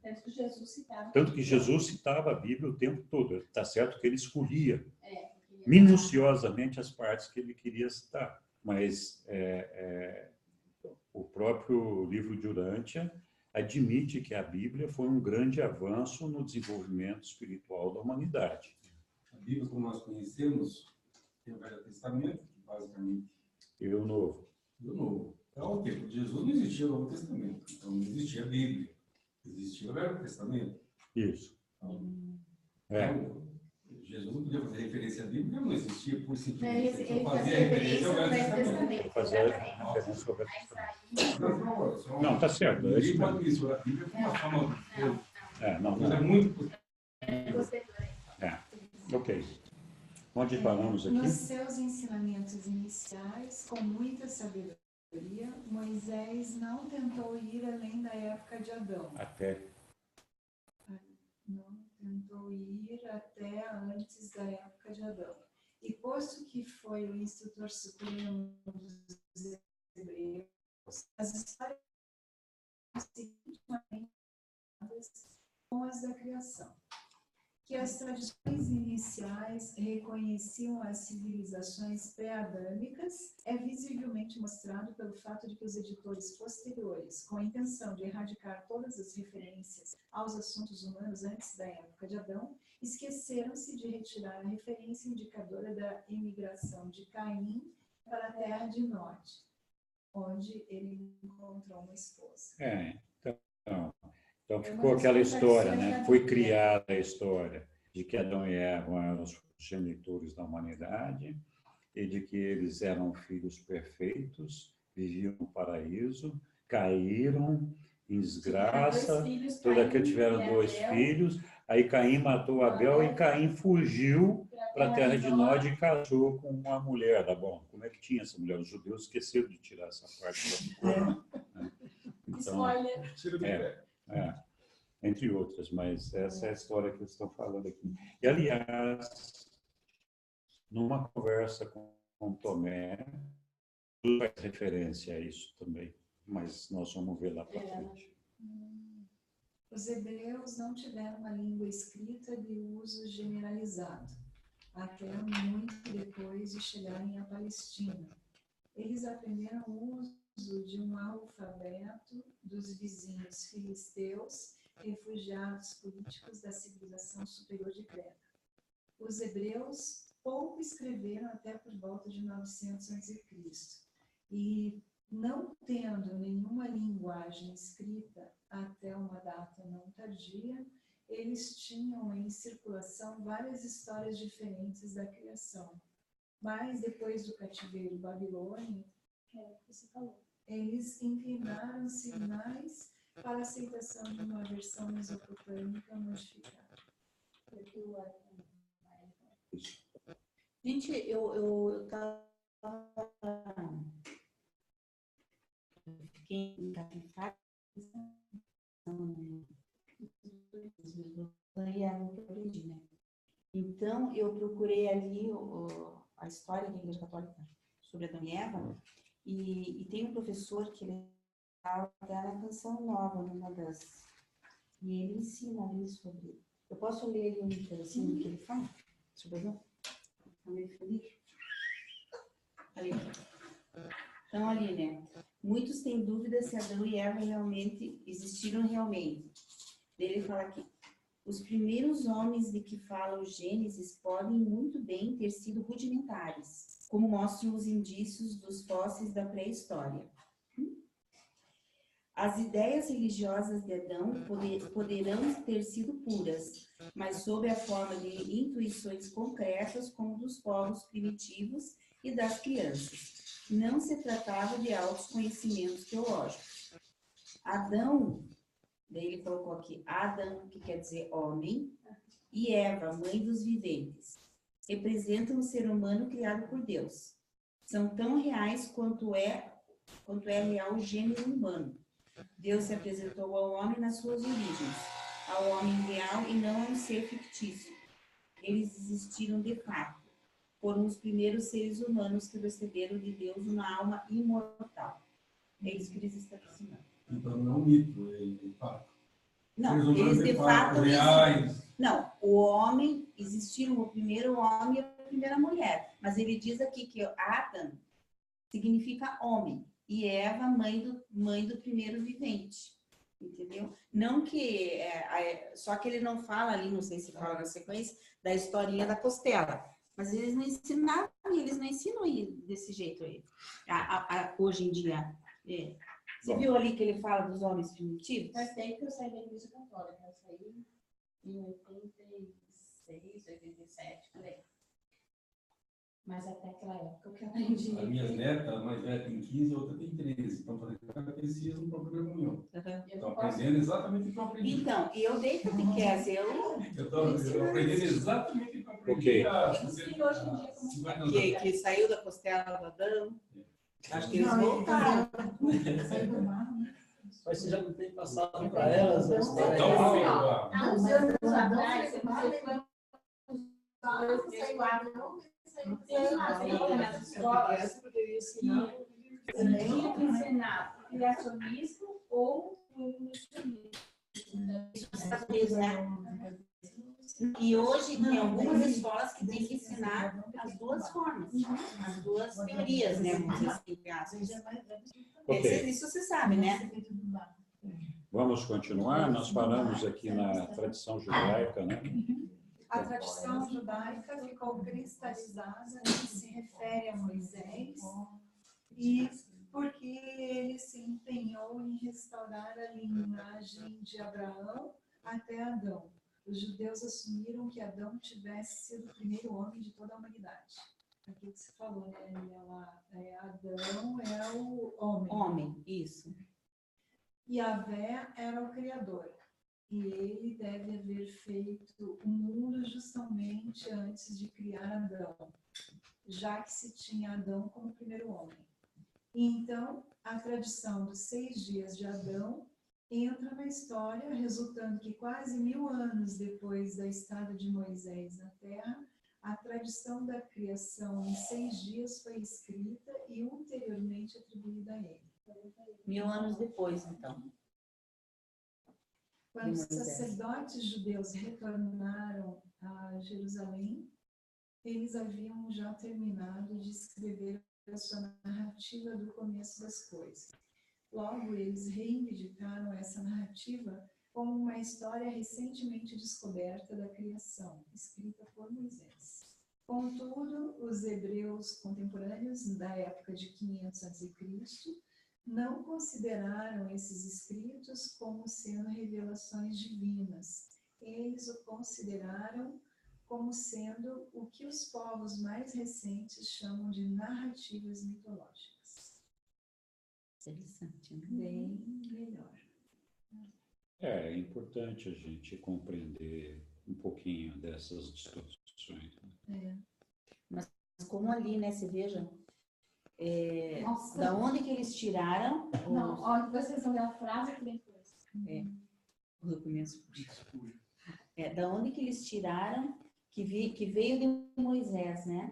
Os sacerdotes inventaram, né? É que nem Inventaram. Clemêncio que fez Que veio de Moisés aqui, que é essa história de Adão e Eva. Bom, tem que separar no tempo. Moisés libertou o povo do cativeiro egípcio. Ok, Nós estamos falando do cativeiro babilônico. eu sei. Tem aqui, nesse período, tem 600 anos. Sim, mas eles... E aí, quem escreveu 600 anos na frente e reportou 4 Isso, ó, os sacerdotes reportaram que acharam o escrito de Moisés. atribuíram a Moisés. Não, acharam o escrito de Moisés que estava lá na história do Adão e Eva. Não foi assim? Foi relatado ali.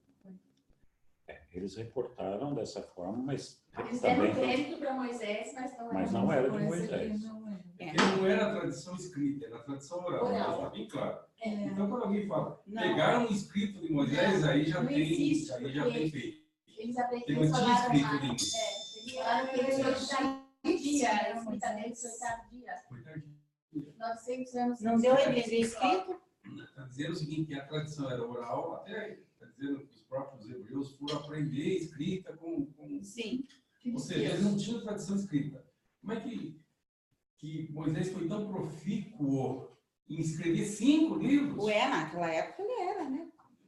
Tinha papel à vontade. Não, eu sei, tinha não computador, teve. tinha- Tinha. Tá. O que acontece? No cativeiro a situação era melhor, então eles escreveram no cativeiro, ou seja, 600 anos depois escreveram relativo a 600 anos. Olha, Moisés teve 40 anos para escrever. Sim, mas 40 em 600 é nada. E mais, ele era um regente, era um governador de um povo vivendo no deserto. Agora não tinha tempo nem para ir ao banheiro. Eu tinha mesmo. O Henrique está aí suando a cueca por conta do cimento da ala. Imagina Moisés lá naquele deserto. Moisés, está faltando água, o que nós vamos fazer? Tá faltando tudo. Então, O documento espúrio. Esse documento é espúrio, com a reputação de ser um ensinamento de Moisés, foi trazido à consideração de Ptolomeu, o rei grego do Egito, que fez com que uma comissão de 70 eruditos o traduzisse para o grego para a sua biblioteca em Alexandria. E assim, essa narrativa encontrou seu lugar entre aqueles escritos que posteriormente se tornaram uma parte das coleções ulteriores das Sagradas Escrituras dos hebreus e das religiões cristãs. E por identificação com esses sistemas teológicos, durante um longo tempo, esses conceitos influenciaram profundamente a filosofia de muitos povos ocidentais. até hoje. Até hoje. Felizmente. Não, tudo tem tempo. Uma hora vai mudar. Os instrutores cristãos perpetuaram a crença de um fiat momentâneo para a criação da raça humana. E tudo isso levou diretamente à formação da hipótese de que haja havido uma idade de ouro, de bênção utópica, com a teoria da queda do homem ou do super-homem. E isso explica a condição não utópica da sociedade.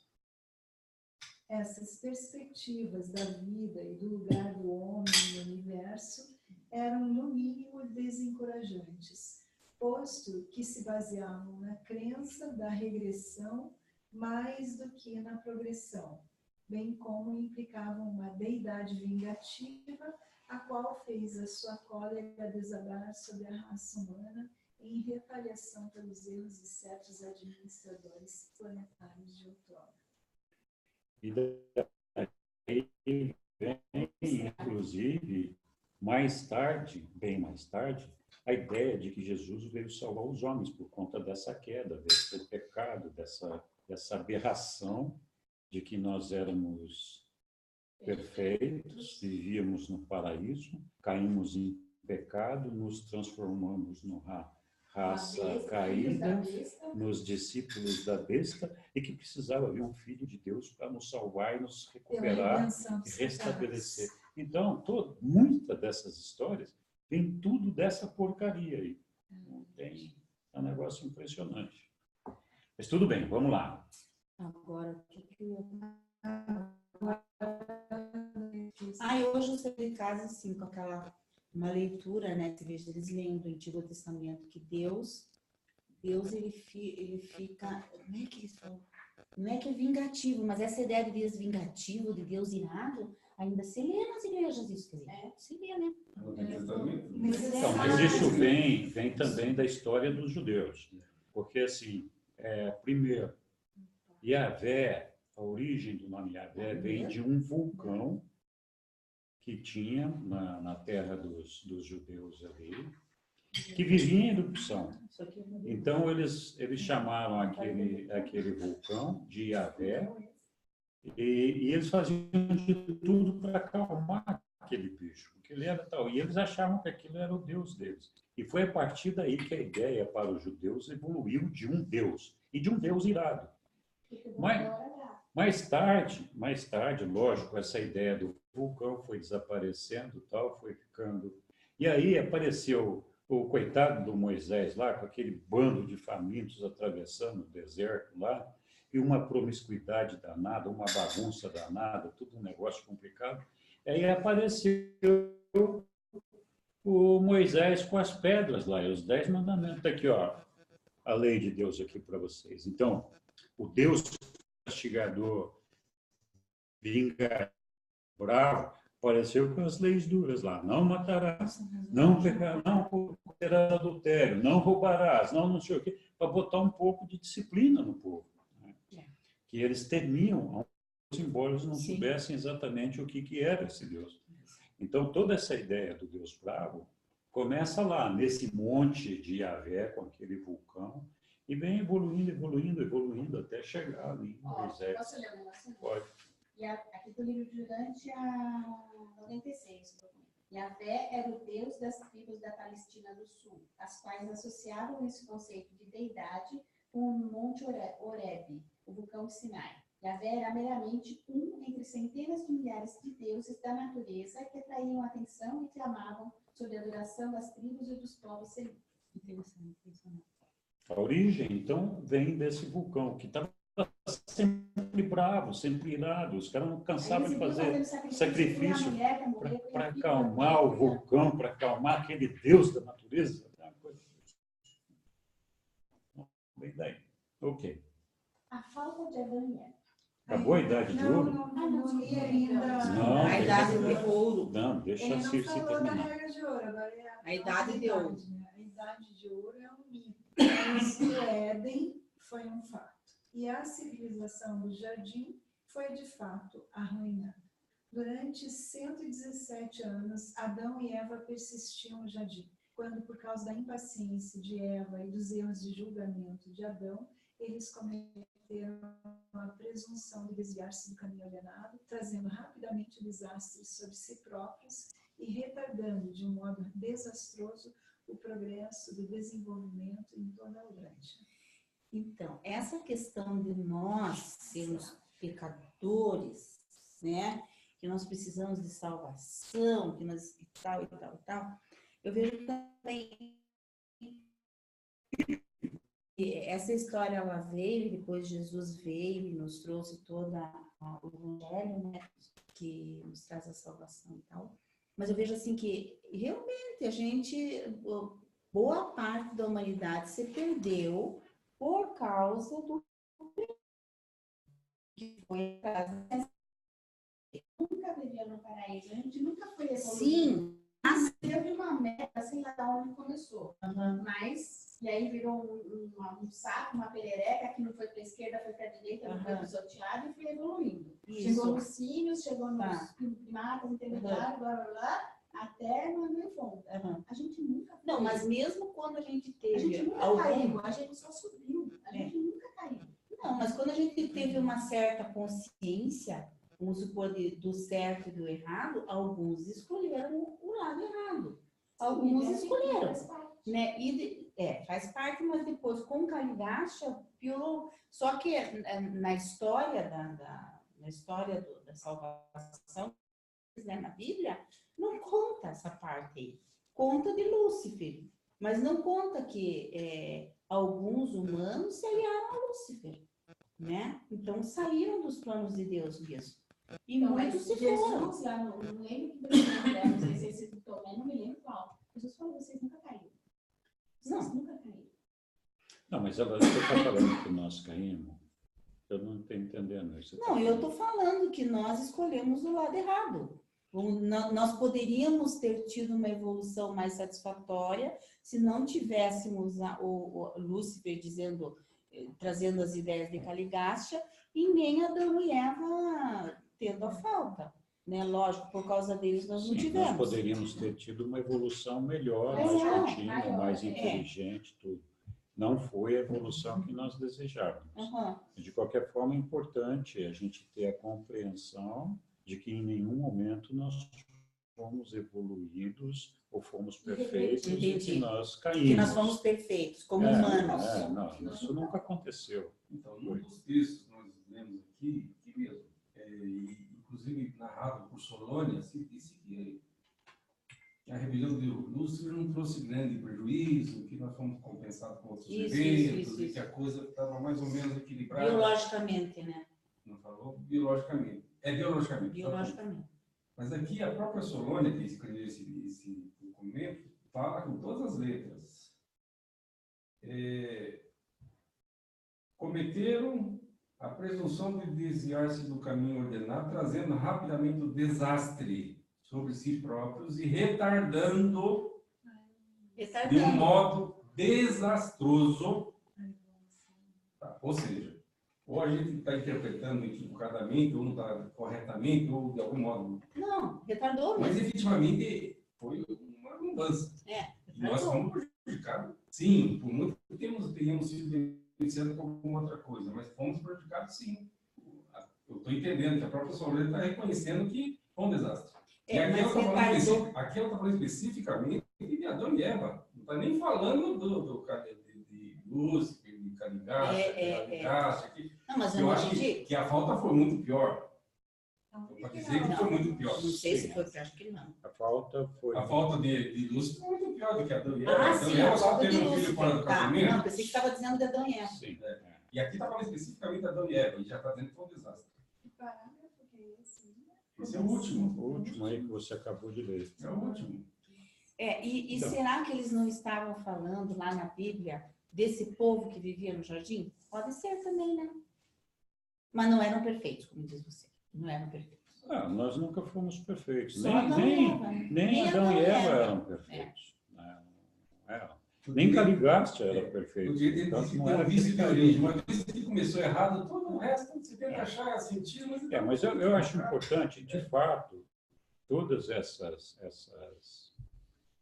essas faltas, esses acidentes do tempo, como diria Jesus, trouxeram um grande prejuízo para a humanidade.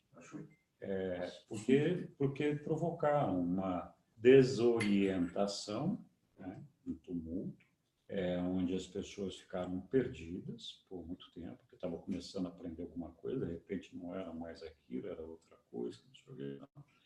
Então, trouxe uma desorientação. Eu acho que o mais importante é desastres sobre si próprios e retardando de um modo desastroso o progresso. Então, retardando quer dizer demorando para que o processo pudesse acontecer. Não é trazendo mais retrocesso, não é voltando para trás.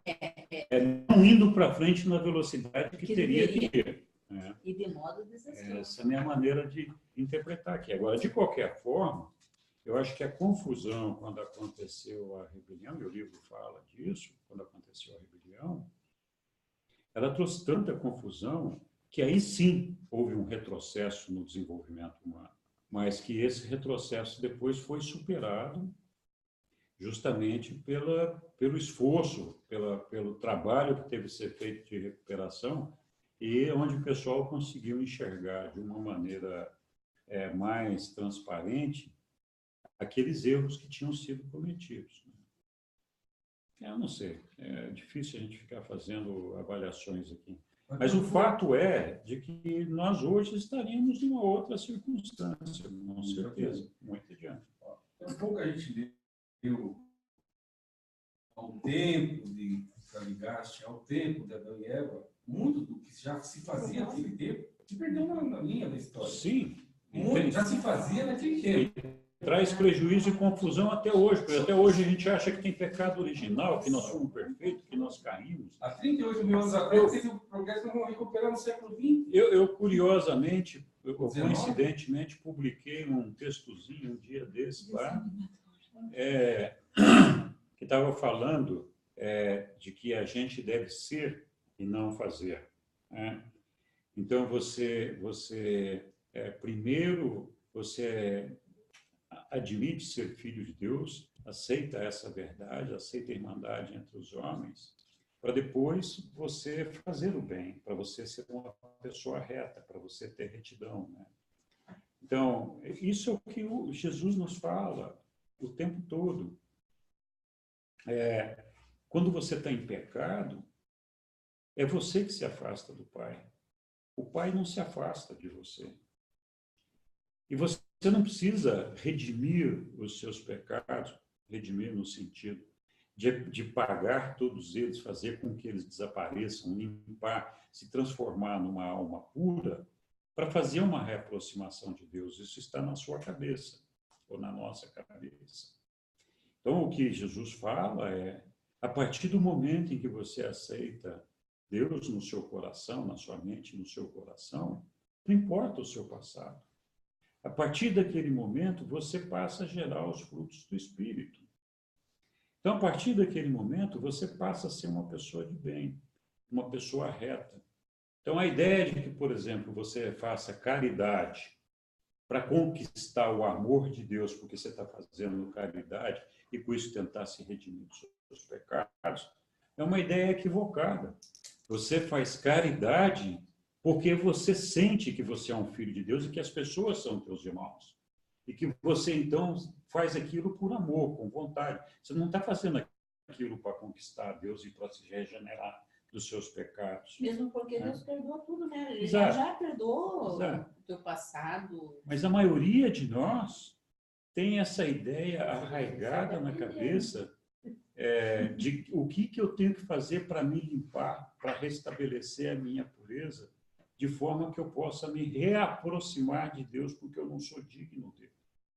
Então, eu tenho que viver pagando e fazendo ações que possam conquistar a benesse desse Deus de volta para mim, porque eu errei e eu agora preciso pagar de alguma forma para que ele se aproxime de mim de novo. Então, essa convicção que muitos de nós temos é que está equivocada, está errada. Deus não espera que a gente faça isso. Né? Pelo contrário. Né? Então, a tradição cristã, nós temos aqui 1/3 da população cristã. E como nós estamos no Ocidente, nós somos praticamente todos cristãos, ou de uma fé católica, ou uma fé protestante, mas cristão. Pelo menos a maioria aqui da sala provavelmente é cristã.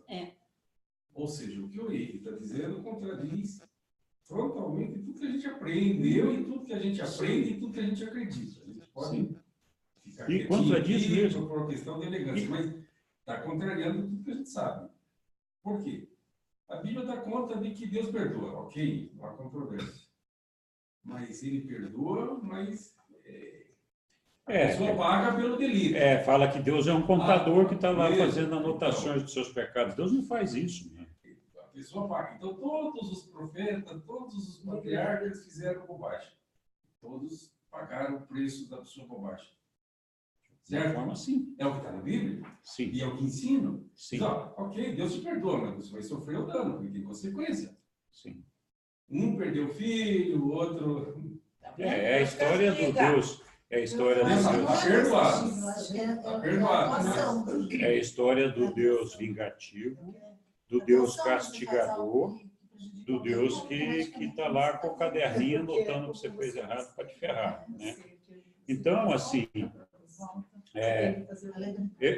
eu acho que esse aspecto, essa condição que nós estamos discutindo agora, na verdade, foi um dos fatos mais relevantes na minha transformação espiritual. Porque antes eu ficava buscando de que forma eu tenho que me limpar, de que forma eu tenho que me purificar, quantas chibatadas eu tenho que dar, o que eu tenho que fazer para que Deus me perdoe dos meus pecados, de que maneira... Quantas missas? De que maneira eu reparo as coisas erradas que eu fiz antes de poder voltar para Deus, né? Então, isso é uma coisa que me atormentou durante muitos anos. Então, o fato de chegar em algum momento nessa lucidez, que para mim é uma lucidez, se encaixa perfeitamente naquilo que Jesus disse: a verdade vos libertará. E a verdade é que Deus é Pai, Deus é amor, Deus não é castigo, Deus não é justiceiro, não é um vingador, não está lá para castigar os seus filhos. Tudo que Ele espera é que você aceite que Ele é seu Pai e que a humanidade são seus irmãos. Então, se você fizer isso com 1 ano de idade, fantástico, genial. Mas se você reconhecer isso com 65, honestamente, dentro do seu coração, fantástico, genial também, maravilhoso. Em algum momento você chegou onde o Pai sempre esperou que você chegasse, né? Então, esse é o ponto. Muito bom. Então, com relação ao que você falou, que a Solônia realmente parece que está meio brava com todos os desastres que houveram. Desculpa. Esse é o capítulo da rebelião de Lúcifer, onde o mensageiro poderoso, que já tinha vivido a primeira rebelião que houve no sistema e que hoje faz parte do Conselho de Orvonton para Urântia, ele está falando. Então, vamos lá. Triunfo do amor. Quaisquer que sejam as dificuldades que os mortais revolucionários possam encontrar nos seus esforços de compreender a rebelião de Lúcifer, deveria parecer claro a todos os pensadores que meditam que a técnica de lidar com os rebeldes constitui uma demonstração do amor divino. A misericórdia amorosa estendida aos rebeldes parece ter envolvido muitos seres inocentes em provações e atribulações, mas todas essas personalidades afligidas podem, com segurança, confiar nos juízes infinitamente sábios para julgar também os seus próprios destinos, tanto em misericórdia quanto em justiça. Sempre que lidam com seres inteligentes, tanto o Filho Criador quanto seu Pai do Paraíso são conduzidos pelo amor. É impossível compreender muitas fases da atitude dos governantes do universo para com os rebeldes e a rebelião, o pecado e os pecadores. A menos que seja lembrado que Deus, como Pai, tem precedência sobre todas as outras fases de manifestação da sua deidade, em qualquer tratativa que a divindade tenha com a humanidade. Deveria também ser lembrado que todos os filhos criadores do paraíso são motivados pela misericórdia, os Mikaels. Se um pai afeiçoado de uma grande família escolhe demonstrar misericórdia a um dos seus filhos, culpado por graves erros, pode muito bem acontecer que essa extensão da misericórdia ao filho mal comportado, Lúcifer, resulte em provações temporárias para todos os outros filhos bem comportados. Essas eventualidades são inevitáveis, e tal risco se faz inseparável da situação da realidade de se ter um pai cheio de amor e ser um membro de um grupo familiar. Cada membro de uma família beneficia-se da conduta justa de todos os outros membros.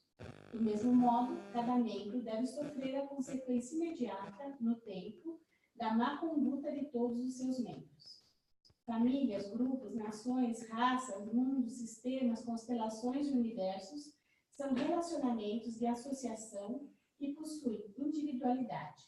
Portanto, cada membro de todo grupo, grande ou pequeno, colhe os benefícios e sofre as consequências das boas ações e dos erros de todos os outros membros do grupo envolvido. Isso é muito interessante. Então, toda essa parte que está sendo descrita aqui, que, claro, o livro todo tem uma conexão, uma inter-relação muito forte em todos os seus aspectos.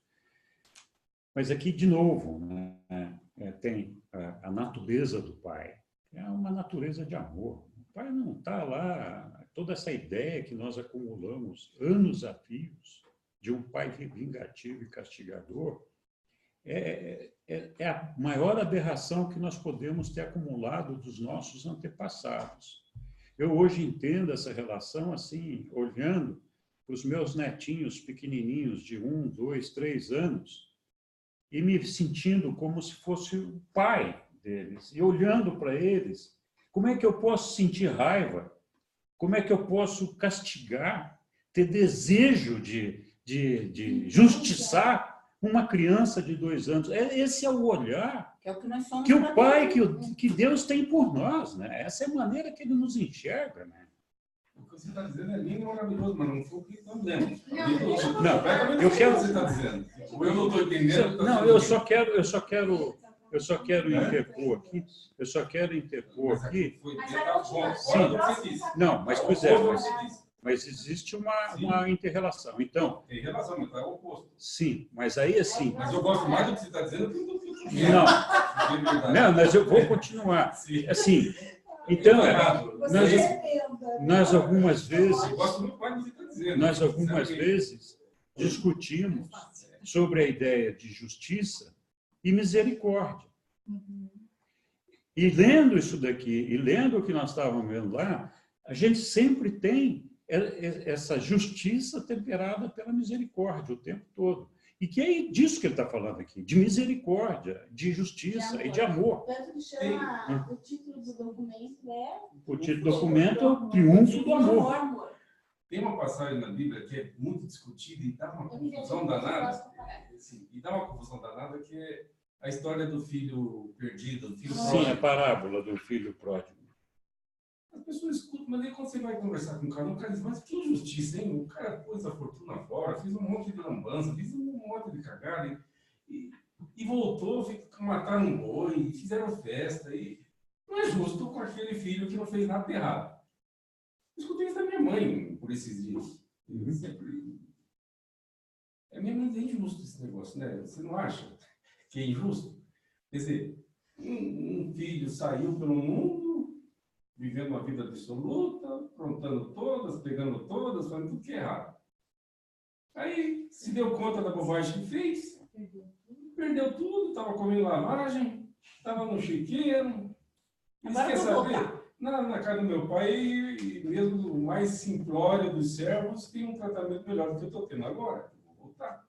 Mas não voltou por arrependimento, não voltou porque teve um insight, teve uma luz, e disse, não. Voltou porque ele se deu conta da bobagem que fez, né? Eu prefiro ser servo do meu pai. Mas ele se deu conta da bobagem que fez. Claro que ele se deu conta quando ele perdeu todo o dinheiro. Então, ele tomou consciência de uma maneira. Mas o que ele tomou consciência, ele fez cagada. Mas não que efetivamente ele teve uma luz. Ele disse assim, vou lá para casa do meu pai, que lá ele, como servo, você vem tratar. Esse é o teu julgamento. É o que está escrito. Não, mas trata-me como servo. Sim, é o que está escrito. Ele voltou para casa e o que o pai fez? Recebeu ele e deu uma maior festa. Aí o filho que chegou depois disse, mas por que festa é essa? Não estou sabendo, ninguém me avisou, nem me convidaram. Acho que voltou teu irmão que estava perdido e teu pai está aqui, dando salto de alegria. Mas como assim? Dando salto? Que coisa é essa? Aí o filho, que ficou na boa, quis questionar a misericórdia do pai. Tá, agora vamos pôr tudo isso dentro desse contexto. Mas é a que misericórdia do pai, o pai... Tem mais um pedaço para... Como?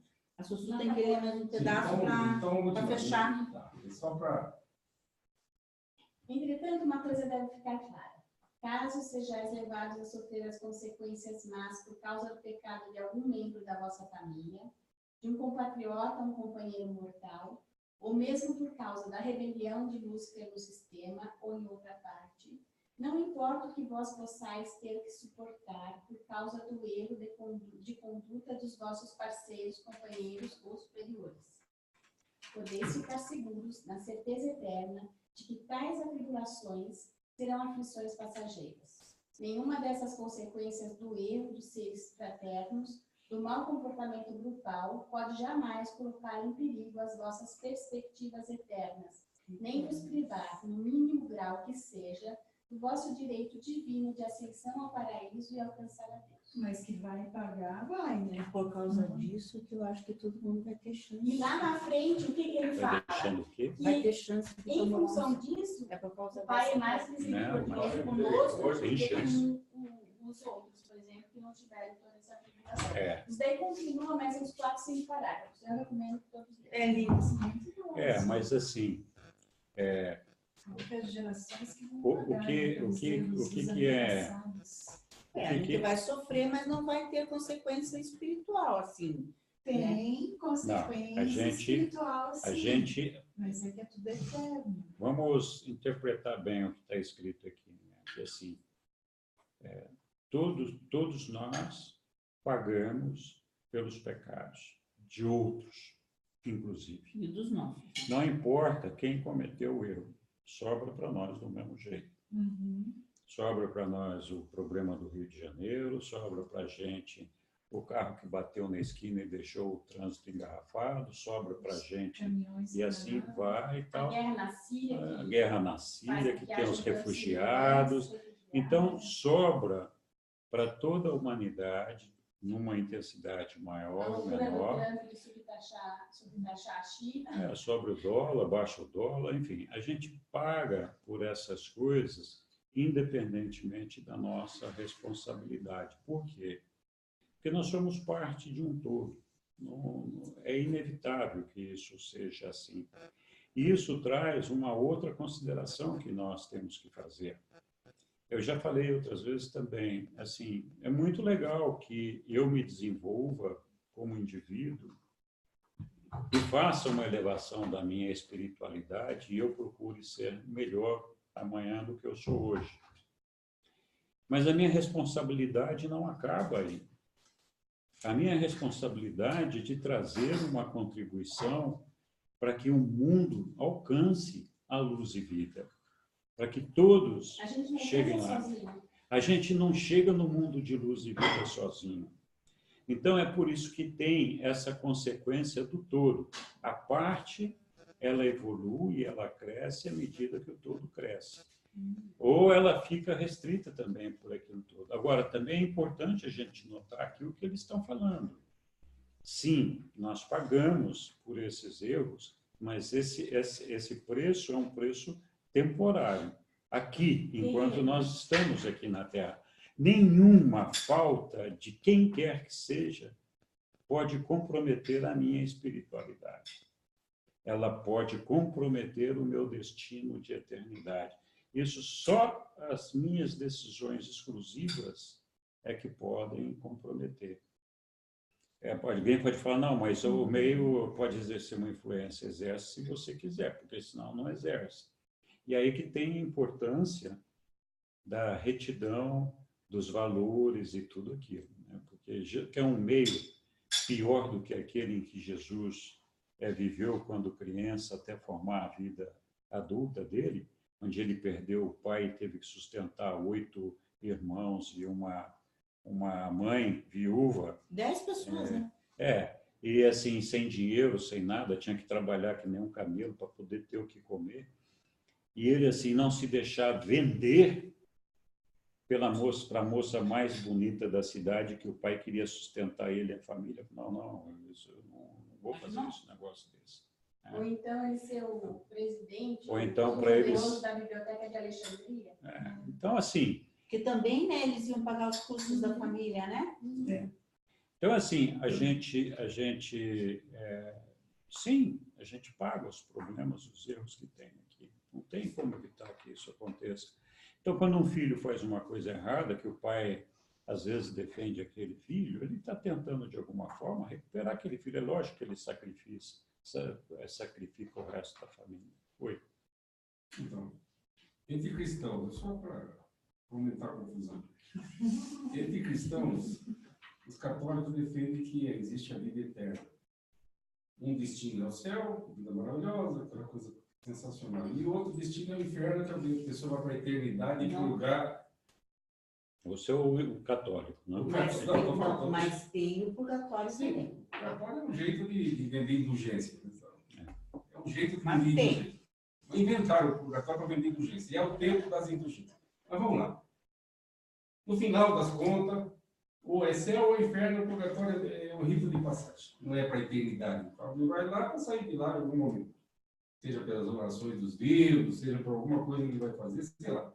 Mas não é um destino final, é um destino de passagem. O que interessa é o inferno E o céu. Muito bem. Então a pessoa vive 100 anos e vai para a eternidade sofrer um martírio terrível. Tudo que se imagina de ruim vai acontecer lá no inferno. Por conta de 100 anos de uma vida, sei lá. 50 anos. Essa é a tradição. Eu só estou pontuando para chegar onde eu quero.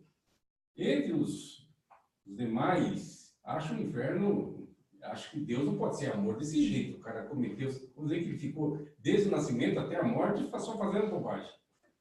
Mas mesmo assim, Passar uma o eternidade. castigo é muito grande para o que é 100 anos para a eternidade. Então, que Deus de amor é esse? Não tem a menor lógica. E quem para um minuto para pensar nisso, diz, olha, essa teoria daí só pode ser uma teoria, há uma incoerência grande entre esse amor de Deus e esse Deus levando a pessoa para sofrer pro resto da eternidade. Aí entra os evangélicos. Já não entende que existe a vida eterna. Ou a pessoa ganha vida por merecimento, por um julgamento, ou ganha a morte. Não tem medo termo. Ou você vive ou você morre, não tem medo termo. E ainda te diz o seguinte, o caminho estreito vai ser uma minoria. Ou seja, o destino da grande maioria é a morte eterna. Ou seja, é a morte eterna. E aí eles fundamentam isso naquela passagem lá da Bíblia, onde Deus diz, ó, se você cometer esse pecado, você certamente morrerás. E a serpente diz, não, você conversa fiada, não morre com isso nenhum. A que morte se referia? A morte do corpo ou a morte do... Enfim, mas o fato é que os evangélicos usam essa passagem para dizer o seguinte, a morte é real. Agora nós vamos chegar no ponto daqui. Entre nós, leitores do LU, nós vamos todo mundo, esse caminho é largo, vai todo mundo para o mundo morancial. A grande maioria vai ser Uma peça. Eu vou fazer a cagada que for, desculpa, a bobagem que for, nós vamos lá para o mundo morancial. Mas consciente daí? Eu sei que eu vou para o morancial, então eu vou fazer bobagem? Não, você faz bobagem, você faz bobagem. É opções da vida, você escolhe. Não. Se é consciente, daí não. Você faz um monte de bobagem consciente. Não, mas Olha o consciente caminho que é errado. bobagem. Tá, mas o que eu quero, o ponto que eu quero dizer é o seguinte. Enquanto nos dizem que são poucos que vão, aqui dá-se a ideia de que vai todo mundo, praticamente. Só não vai numa fraçãozinha pequena que não quer ir. Tem algum lugar no livro que eu não vou saber procurar agora, mas depois eu vou Alguém procurar fez e diz que poucos passaram. É isso que eu quero entender. Porque aqui, até agora eu estou tendo a ideia, pelo livro durante, que vai todo mundo, que virou oba-oba. Na linha do... É oba-oba, vai todo mundo. Há controvérsias. O livro não fala isso. Tem gente que entende isso. Que vai, a maioria vai, a grande quantidade vai. Documento Só não vai quem não quer ir O livro mesmo. não fala isso. O livro fala muito pelo contrário. Que é uma minoria. Quando você chegar no mundo de luz e vida, todo mundo vai. Mas até lá, aquilo vai, à medida que você vai se afastando no tempo, vai diminuindo cada vez mais. Na época da publicação do livro, teve alguém que se atreveu, e esse foi o filho do Bill Sadler, para dizer que no cálculo dele, 1/3 da humanidade, naquela época, talvez alcançasse a possibilidade do mundo 2/3 não. 2/3 não. Não importa de como é que ele chegou nesse número, não. Mas é só para dizer que não é todo mundo que acredita que a maioria vai passar. Tem um lugar no livro que fala muito claramente. É pena que muito poucos de vocês vão alcançar isso. Exatamente. Pena. Nesta época que nós estamos. Eu me Pra lembro mim, mais ou estreito menos mesmo, dessa é parte, assim. mas você passa para mim? Porque eu acho que vai muita gente. Então, Daí dá para ferir, dá para Eu acho que inferir. vai se salvar muita gente. Eu Eu sou animado. Dá para inferir que a grande população, a grande parte da população E é da por qual causa nós daquela fazemos parte. parte, são A iníquos. gente está sofrendo Olha, a consequência. vamos pensar juntos A gente aqui. está fazendo muita bobeira inconsciente. Na Uma época consequência. que antecede a vinda de Jesus, os ajustadores de pensamento não vinham para todo mundo. É isso que eu ia falar. Vinham só para as pessoas que faziam alguma coisa que justificava a presença de um ajustador do pensamento. Então, todos aqueles, que eu não sei quantos eram, que não recebiam o ajustador do pensamento, não iam para lugar nenhum, porque não tinha nem como desenvolver a sua alma. Certo? Depois da vinda de Jesus, todo mundo passou a receber o ajustador do pensamento, aumentou a chance. Né? Porque pelo menos tem um ajustador lá para construir a alma, se o sujeito quiser que constrói. Para dar um toquezinho, ó, aí. Presta atenção. Então, de fato, à medida que a gente vai evoluindo, porque essa evolução não é só do indivíduo, nós voltamos naquela história do todo e da parte, essa evolução não é só do indivíduo. À medida que o todo vai evoluindo e vai se aproximando cada vez mais de uma espiritualização mais elevada, é natural que você tenha um número de sobreviventes, vamos chamar assim, maior. Não é verdade? Usando lógica, sim. Então, esse é o... Mas esse maior chega a ser maioria? Chega em um momento que chega a uma todos. minoria maior? Chega um momento que é todos, né? Esse momento é luz e vida, mas até chegar lá, vai não. Sim, mas é quando você chegar em luz e vida. Nós já estamos em luz e vida. Muito longe. Então, para nós, qual é o passo? Porque assim, aí fala assim, mas então uma justiça, eu nasci numa época que não tinha luz e vida. Não, não é. Porque assim, nós somos partícipes da formação do todo. Então, qual é a minha contribuição para essa formação do todo? Se eu não contribuir nada, eu também não tenho direito a nada. E se eu contribuir e o todo não chegou, problema do todo, eu vou. Certo? O Leandro, hoje eu estava vendo o canal do Leandro, né? Como é que é o nome dele mesmo? Malvório. Leandro Carnal? Não, o Malvório. Malvório. Nossa, Leandro. E ele estava falando lá, nossa, que ele fez muita bobagem, né? Continua fazendo. Ele fez muita bobagem quando ele era jovem, não sei, no passado dele, e que ele procurava fazer as coisas mais certas que ele podia, né? Porque ele, pelo menos, ele queria sobreviver. Se ele sobrevivesse, já dava de bom tamanho. Bom, pessoal, nós estamos chegando aqui às 9h30, né? Isso. Eu vou interromper a nossa gravação. Aqui. E terminamos. Só uma coisinha. Sim. Então, houve a rebelião de Lúcifer, houve a falta adâmica. E aí, o que o nosso Micael fez? Ele antecipou a vinda de um filho magisterial, no caso ele mesmo veio para cá, né, um filho do paraíso.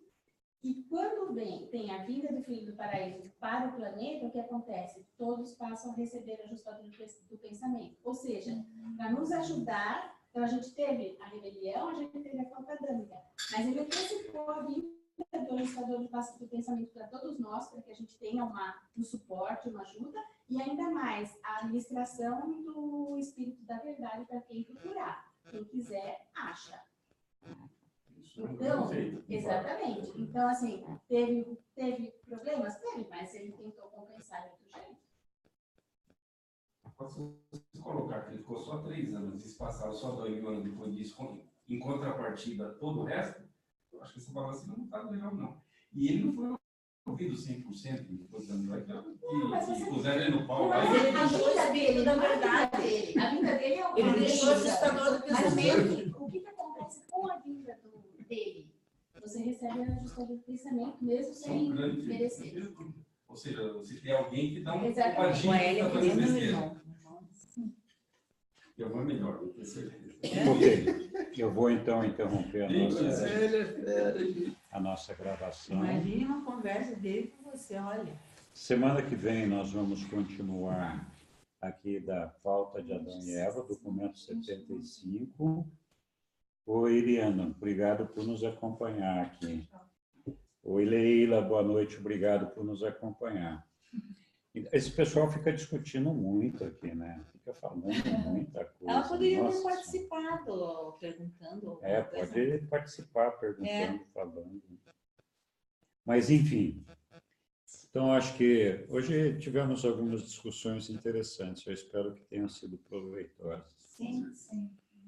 E semana que vem, então, falamos do documento 75, que vai falar especificamente da falta de Adão e Eva. Muito bem. E aqui o livro está sendo bastante generoso, né? Porque ele fala da falta de Adão Eva, ele não fala da falta de Que Eva. Eva é Adão. Deveria ser de Eva é Adão. Mas vê que ele foi direitinho. Mas- Oi, Leila, tudo bem? Você está com carinha assustada aí. Tudo bem, é que hoje eu cheguei tarde, né? E aí não pude pegar tudo, mas eu já sentei aqui, já era 8h30. Aí que eu pude Nossa, assistir mais, assistir melhor. Mas é que hoje eu botei os fones, porque assim, assistindo sem os fones, tá, o volume está um pouquinho mais baixo que das outras semanas. Mas tudo bem, tá tudo bem. Estou com fone agora, estou ouvindo bem. é que as pessoas aqui, as pessoas me falam, Henrique, você nas suas gravações tem que melhorar o seu áudio. Mas é complicado, porque eu só tenho um microfone que fica aqui no meio da mesa, né? Ele fica ali, ó. Tá. Dá para ouvir bem a voz da Sueli. E aí, assim, algumas pessoas falam baixo, outras têm uma dicção melhor. É, verdade. É difícil mesmo, não tenho o que fazer. É. Bom, de qualquer forma, muito obrigado por mais uma noite participar com a gente. Nada, eu que agradeço. Por ter participado, você falou que ia participar e participou mesmo. Que legal. Tá bom, ficamos muito contentes. E vamos voltar, então, semana que vem, tá bom? Tá bom. E o próximo sábado do próximo mês de Abração aí outubro? pra todo mundo. Tá. Tchau. Boa noite, Tchau. obrigada. Tchau. Boa noite. Boa noite.